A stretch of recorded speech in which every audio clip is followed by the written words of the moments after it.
Hey guys, I'm back, and today I am making a custom unit for a client who is a 22-inch head.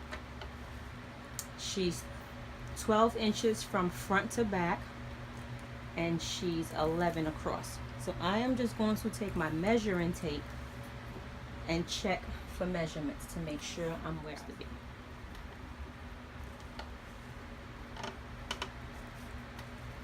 Okay, so we are at 22. And now from front to back, I said she is 12 inches. So we're gonna put this right here. Let me stabilize this table a little bit. I'm gonna turn it around and bring it down to 12. Oops, we're at 12 and a half. I'm gonna go up a little bit. And now we're at 12 and a quarter, which I like. Because she's 12 inches front to back, I want to give her maybe a quarter inch, sometimes a half of inch, depending on the client's head. Now I know her hair, so I know she doesn't have a long hairline, so I'm going to give her an extra quarter of an inch. Okay? And what I like to do sometimes, because see, this has faded. I usually keep a line in the front where I like my head to go no further than. So I'm gonna put this back across the front, so when I do my units, I know the front comes to here. Just a light pencil in case it starts sliding back. Sometimes you just gotta give yourself a little guide. Makes it easier every time you put it back on your mannequin, if you know where not to go past. See, just a little line. Now, I use these T-pins by Diane.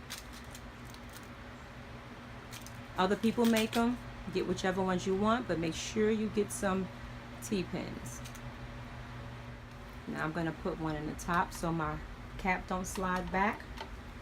And I'm going to corner these pieces so that while I'm stitching, it doesn't move.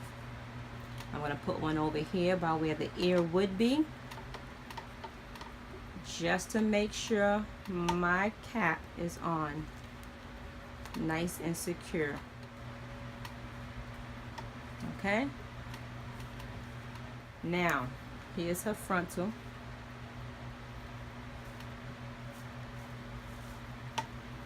I'm going to show you how we lay the frontal. Let's fold it in half for the beginners. We're going to start with it folded in half. Now this is your center. The canvas heads normally come with lines on them. They sell all kinds of canvas heads. Make sure you get the canvas head that's a good one. And if it doesn't have lines, use your pencil and draw it. So this is the line that marks the center of this head. Here's the center of your frontal, because you want to put your frontal on your head neat and evenly from the beginning. Cap up so you can see. Here's the center. We're still in the center. We're just going to open it up and put the cap right in the center, so you know that's your center. Now pull it right past the cap. See your baby here? So let's pull that back so you can see where you are. This is the front. Let me point with one of these. I'm not sure if you can see that, but this is the front of the unit. There's hairs here. I came past the dome cap just a little bit so that this can go along her forehead. I'm going to stick a pin in that. Pull her sideburn side, put it right over that line on the side, aim towards the line. Here's the back of it. Take a T-pin and secure that. But I want to secure the sides because I have to sew this down. Just keep it nicely lined up and just position it flat so that when you're stitching, it stays flat. You put on your cap. 2 pins there. Then you're going to come on this side, grab a pin, You're not pulling it, you're just placing it where it's already sitting. Pull it down, just don't pull it back. So I start stitching from the left side because I'm righty, and then I want to keep my track starting from right over here.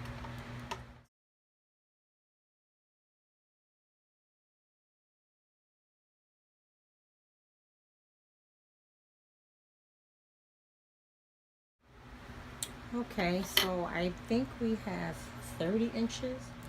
I always keep a measuring tape. Measuring tapes are good if you are a wig maker. Measure your client's head, get a deposit, and go and make that wig. 28. The wefts are nice and soft. I'll be able to go in underneath and around. So we have a little bit of shedding going on here. And we have some shedding, which I don't really like on the initial. I use my pins all the time. I love these T-pins to hold the hair. I can take this pin out the front now because it's held down this, and there's a pin underneath on the cap. And since the frontal is attached to the cap, I don't have to worry about it moving. Leave a little space on the bottom in case she wants to stitch her unit down. This pin stays down here. You can move it around, but it stays down here to hold. This is just the way I do it. If you have any suggestions or comments on how I can do it better or easier, you let me know. There's a little space underneath in case we stitch it down on her head.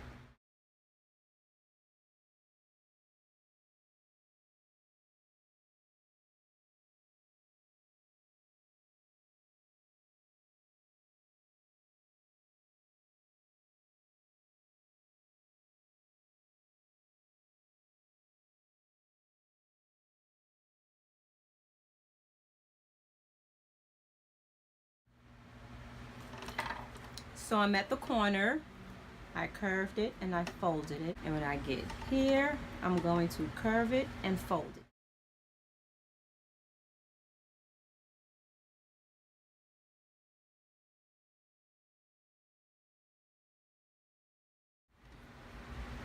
So I reached the other side again. We're at the corner. See, I curved it up a little bit right here. It's a little curve. And then I'm going to just fold it across. Keep it as flat as possible.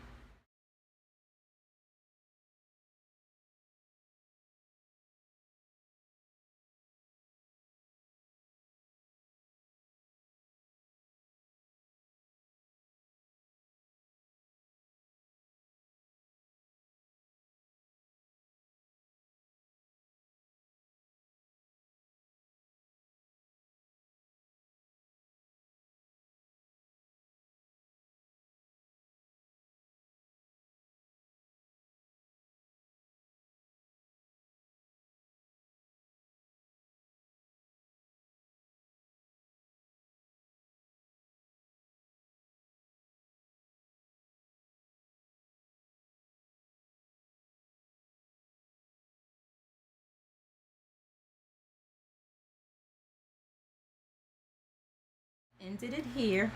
I dragged it down a little bit so it can be close to the bottom. Then I'll bring it back up. And I'm adding the second bundle, and I'm going to double the second bundle, but after I complete this row.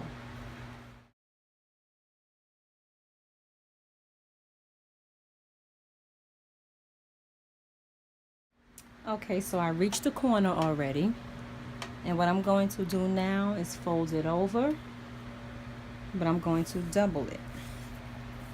This bundle, this entire bundle will be doubled.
So this is the space that I have left. Now I'm going to bring these coming straight across.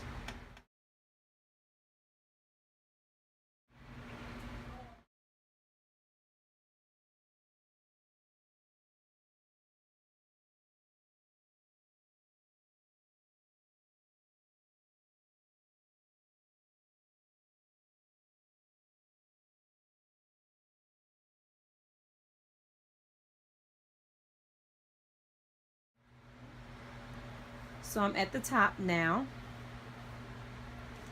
Let me turn the light around. I'm at the top. It's a little space here. It can actually take 2 more rows. If I put one here and then one right underneath the track. I'm sorry, one right underneath the frontal.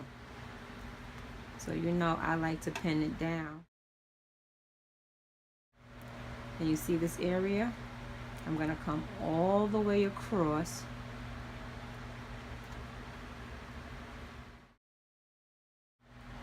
And I'm going to cut it because I'm good.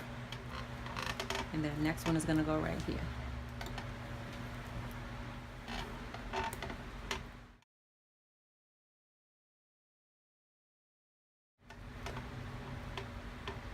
Okay, we are finished this unit. Everything is done. It's sealed up to the top. This is the top row. You don't see much of anything because the track and the frontal have become one.